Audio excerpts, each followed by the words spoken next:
咩叫做債呢？我可以首先濃縮兩句説話，就係呢：受得起嘅就係叫做錢，受唔起嘅就係叫做債啦。如果你命中嗰個日主嘅身強度同你命中嘅財星嘅身強度係相若嘅話呢，咁呢啲呢，我哋就會定為係財啦。咁先係你真真正正嘅財。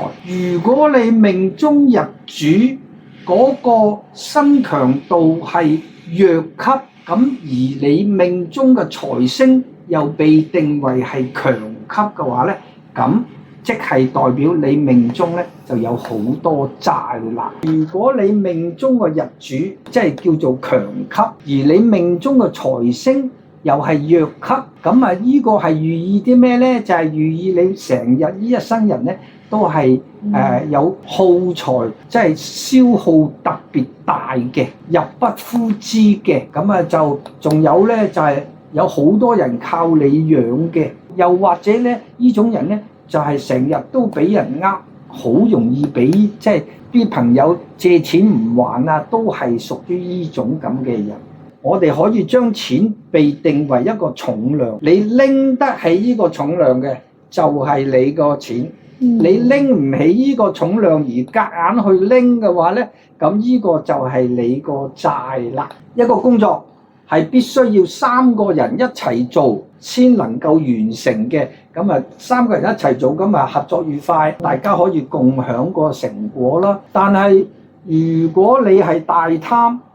獨食嘅話，想一個人做晒嘅話，好啦，去到最嬲尾咧就自己即係頂唔順啦。咁即係話拎唔起個財啦，係咪拎唔起個重量啦？咁好啦，咁啊最後咪出現虧損啊、欠債啊嗰啲咁嘅嘢咯。有啲人咧就係月入10幾萬，去到月尾咧都係得個零，仲要咧自己銀行咧係冇乜積蓄嘅。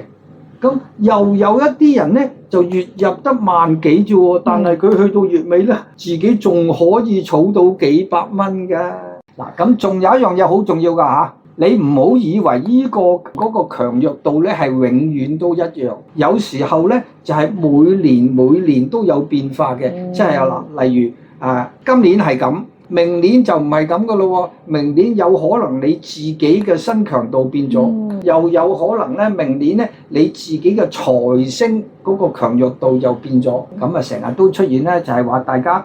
唔好以為上年就已經賺錢，今年就可以繼續賺，分分鐘咧就上年賺錢，今年蝕錢嘅，咁點解咧？就係因為經歷咗另外一年啦，咁啊就自己日主。即係自己命中嘅日主同嗰個財星嗰個強弱度出咗變化，一出咗變化，一